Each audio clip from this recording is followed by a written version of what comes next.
The greatest gift we have is the ability to love.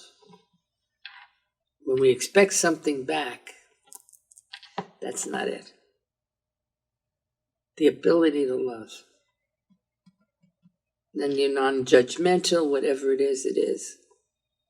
But the ability to love, to me, is the greatest gift you can have, without looking for anything in return. It's like people say, well, if you're good, you get it back. That's not why you're doing it. You're good because you can't be anything else. That's a philosophy. That's my philosophy. Very parenting. She was such like a parenting force. She felt like such a mother in when I would come to class, and even just the love she would give was incredible. She taught me how to stand up for myself. She taught me how to fight for myself, and she really taught me how to love myself. It was about love, and she allowed people to go through her class and into her master class that had that ability to love. If you never act a day in your life, working with Janet's going to change your life. That was her biggest lesson that I feel like she taught me, was that it's about love. That's what it's all about. She really showed me a family that I was able to be a part of, to learn the craft that I love so much. The community that she created, I believe, will live on forever because of the love that she poured into it and the emphasis that she put on it being such a family and loving environment. We all trusted her and loved her so much. Janet was on everybody's side. She always gave her best, no matter who it was, whether it was the first time they were in the class or they'd been there for years. You can't give that up, that sense of self. You can't give it up. You're all you have. You're the best thing that you have. You have to have a sense of who you are, that you're larger than life, and that you deserve goodness. You deserve wonderful things. You're willing to work for it. You're willing to fight for it. Why shouldn't you get it? I mean, we have the ability to be so much more than we even know we can be. It's maybe a lack of confidence, maybe it's a lack of, I don't know, but self-esteem without being egotistical about it, that you have a sense of, I know I don't have to fight to make you understand. I'm giving this to you because I know. And I share it with you. And if I know, and I share it with you, now you'll know. And if you pass that on, then we'll all know. She really instilled that value of not just being a great actor, but being a great person. Even when I didn't believe in myself for various reasons, or didn't see anything in myself, she saw something, or helped me see something in myself, and taught me the value of self-belief. Taught me to trust myself. She taught me a lot of things. She's a very brave lady. She taught me to be brave. You got to be brave to love. It could only be real. There's no, white gloves. It's like, this is what's really going on. And the thing she said after was, it's the sensitive people who change the world. And I loved her saying that a star gives off its own light. It doesn't need to take light from anyone else. I just thought that was so incredible, because to me it really made sense in all aspects of my life. She said that she was going to love me until I could love myself. I never forgot that. And that's what she always told me. It lives inside of you. And she brought that out in me. I could reach deeper. I could go further inside my soul. She said, I usually start this class by saying this to all of my students. You are here for yourself. I really just learned to be honest. And that's probably the best thing I could have learned in my entire career. And it's something that I practice every day in my life. I once witnessed her look a student in the eye and finger pointing and say, never take crumbs and call it a meal. She saw things in you that you didn't necessarily see in yourself? I mean, she saw the positive as well as the challenges for you. You know, she was giving me feedback, and I said, how was that? And she, you know, she was giving me critique, and I was like, yeah, but was this part okay? And she goes, the stitches were great, Kathleen. The patient died. Are you happy? I said something, and she said, Kathleen, it's like you're sitting in the dark, and you want the light so badly, and all you have to do is reach up and turn the blinds, and you don't even know you're that close. She made you do the work, you know, so of course you're going to suffer, but in suffering you learn. Janet never agreed to give me what I wanted. Instead, she offered me what I needed, which was basically the fundamentals on living life. The first thing she told me in the first session was, you worth it. You know that. Shocked me. I didn't know that. No, I didn't know that. And she said, you worth it, Gonzalo. I said, I am worth it. Grandma had this tough persona, you know, she was from the Bronx, and she let everybody know. She'd never let you forget it. But at the same time, she also has this sensitivity, the generosity. I mean, Grandma was such a generous person, and not just with things, with material things, with, you know, but with her spirit. It didn't matter if she met you in a restaurant or you were in her class or anything. She always had some kind of life-changing advice to give to you that you just knew right away when you heard it. You felt it. You knew it was going to be positively impactful on your life. This is going to be very crude because Sweet Iris asked me to do this video, and I've wanted to do this video, and the pressure of doing a video expressing someone who's affected you for decades, for 3 decades, since I was 20. I believe I was 20. Trevor was just born. And I haven't known what to say because there's so many stories and there's so many feelings and all that. And my wife, for my birthday, built a writer's shed. And she built it in the perfect place. And I'm painting the writer's shed right now. And on that wall, I suddenly was overwhelmed with emotion about Janet. And it's things like this at 52 years old, 32 years later, after I met Janet for the first time. It's things like this that I'm still doing. I have creative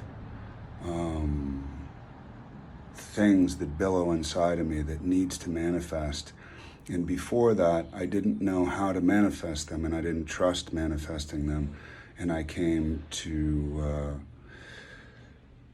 confront myself in a major way through Janet. And the class that we had 32 years ago or around then was a very, very special class with a lot of special people.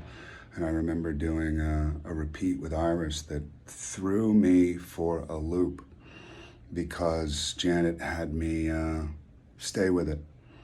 And Iris and I ended up screaming at each other at the top of our lungs. And all I remember is the last moment was Iris's little uvula dangling. And then I went, then I got on a crying jag for, must have been 15 minutes.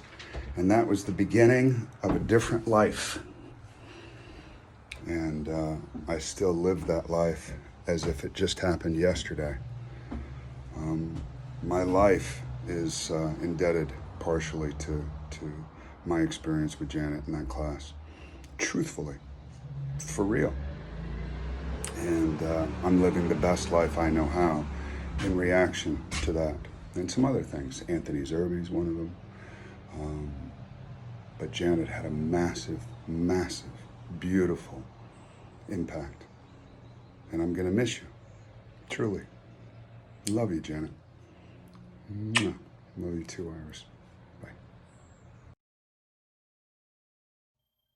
Acting is behaving truthfully. under an imaginary circumstance, which means only the circumstance is imaginary. The way I deal with it is very truthful. Acting isn't feeling. Acting is what you do about how you feel. There's that misnomer about acting and emotion. How do I feel about it is one thing. Unless I do something about it, I'm not acting. Acting is a verb, it denotes action. So what am I doing? You bother me, I'll deal with it. Or else I'm just going to be annoyed and walk around annoyed, unresolved. I want to resolve it. How do I feel about it? What do I do about it? That's what acting is about. So when you say acting isn't feeling, doesn't mean you're not feeling. How do I feel about it? Now I have to do something about it. There were some amazing award-winning actors just starting off in her class and stuff like that, like Benicio del Toro, Jim Caviezel, Paul Abdul was in the class. I remember just sitting there being amazed at all of it, and that was my first kind of introduction. She used to talk about rowboats and luggage, and she used to say, walk out on a ship. Don't sit in a little boat with all your bullshit around your hide. And she said, you gotta own your life, you gotta trust what you are. I complained about my father. I said, my father's never told me he loved me in his life. She said, have you ever told him? I said, are you crazy? And I caught myself being my father. Janet, in her crusty New York accent, would look at them and say, it's not the cure to cancer. It was an honor to be in her presence, and it's an honor to be in Iris's presence now in her class, because it feels like such a continuation and extension of Janet. If you were doing an article or the paparazzi wanted a comment, they would always contact Janet. And they would contact a few people in my life, but I would know when they contacted Janet that it would be positive, supportive, powerful, honest, and incredibly protective. And I think she was like that with all of her students. But one day I remember being in there and a little boy was up working. And when he finished, he had made a mistake and he called himself stupid and he was kind of beating himself up. And Janet said, wait, what are you doing? Why are you calling yourself stupid? And he said, well, people tell me I'm stupid a lot, and kids at school tell me I'm stupid, so. And Janet said, come here for a minute. Called him off the stage, and he came over and he stood next to her at her desk. She reaches in her desk, she takes out a piece of paper, a pen, and she starts writing. And what she writes is, I am not stupid. I am very, very smart. Janet told me so. She says, I want you to take this piece of paper and I want you to carry it with you all the time. And whenever anybody ever calls you stupid again, I want you to take this piece of paper out and read it and remember what I said. So he takes the paper and he's very pumped up by it. And then his little brother goes, can I get one of those pieces of paper too? What I remember the most is how she was with her siblings, my mother Selma and my uncle Alan. To remember my aunt is to remember all three of them, and to see them sitting at family gatherings and telling stories and laughing until they cried. This is my most indelible memory of my aunt, and it's also what I consider a really great part of her legacy. My favorite memory of Janet, aside from the great coaching she used to give me, was one day we were rapping together. She knew the lyrics, she was on beat, she had the rhythm. It was just such a wonderful experience to bond with her through rap music. Janet and I, every now and then we went to a few of the big discos in New York City, but the one we had the most fun at was a party hosting through a birthday celebration for Elizabeth Taylor at Studio 54. We didn't have to wait in line. We go in, we talk to a few people, and the next thing you know, I see Janet dancing with Truman Capote, and I'm dancing with Lauren Bacall. And then when we were finished, she said to me, now that's living. In acting, we talk about in acting, say, what is the material about? What is the scene about? What is the piece about? to understand what it's about. And the next thing is the relationships between people, not the emotion, the relationships. How do I feel about you? How do you feel about me? How do I feel about what you're doing? Bothers me. I'm going to deal with that. Because this thing about relationships, I find that in acting, I work with a lot of people, they'll give me a label. But what is a relationship? A relationship is how someone lives in you, not how you feel about them. How they live in you. It's a big difference. Someone hurts your feelings when you're 9. When you're 15, you still have a grudge against that person. It never resolves itself unless you resolve it. And the only thing that resolves behavior is behavior. She reminded me of a tough grandmother from New York. And she would get out there and she would call you on your shit. You know, it was like tough love. Because she knew that you had more in you. When you walk in, you could trust her completely. And there was something about her that was terrifying because of that. Because you knew she spoke so much truth, but it was because of that you were able to really accept the things she said. She was just full of jokes and just kind of one-liners coming out unexpectedly, and she just like grips you, and I was just like in awe of her. You would just get swept away with her words and whatever she was saying, and it was quite remarkable. Janet. Oh my gosh. One of my favorite people I've ever met in my life. You knew that you were in a place that was, it was groundbreaking because it felt like nobody else was doing what you were doing and was being taught the way you were being taught. If it was real, that was the only way, it could only be real. Janet was head and shoulders a better teacher, a better coach, a better mentor than Meisner was. If you did break someone down, it was to break away the bullshit. It was to break away the guards and the excess that they, have accumulated over the years, and to get to the core. It's learning how to deal with things truthfully. What is my truth? How do I truthfully feel? Did you like it? Oh yeah, I liked it. No, did you really like it? Yeah, I really liked it. No, I don't think you really liked it. Well, why did you say that in the first place? Let's be honest with each other, so we know how to deal with each other. To deal with something truthfully, and that's a lot of the problems is we don't deal with things truthfully. We deal with it the way we want people to think we feel about it. But how do you really feel about it? Yeah, I always joked that she was like a detective because she never missed a clue in a script. I could read it 12 times, cover to cover, think I've got every single thing, and ultimately she would say, "Oh, well, when you said this, what do you think was meant there?" And from the very beginning, one of the things that she said to me was that she was born to teach.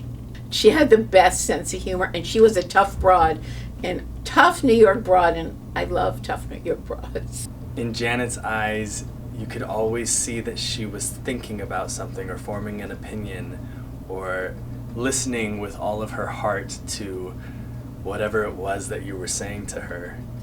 A star is someone who gives off light. They don't take. A star is someone who gives off light, shines upon other people. And I think that's who my grandma is. She gives off light. She doesn't take. Such a feminine, sensual, beautiful, womanly being. And it was really powerful for me as a woman to see someone that was that strong, but could also be that feminine. And she taught me that, that's strength does not exclude femininity. She knew how to wear a hat, and she wore it so fucking well. I'd see her get out of the car and go up the steps to go into the elevator to get to the class, and she did it with this hair and her lips on and the garb, the leopard, and da-da-ba-ba-ba-da. And she did it so beautifully, but she remained who she was at all times. And she was aware, of course, at what she was doing, and she tried to teach that to us. You must never be one thing, because that's dangerous.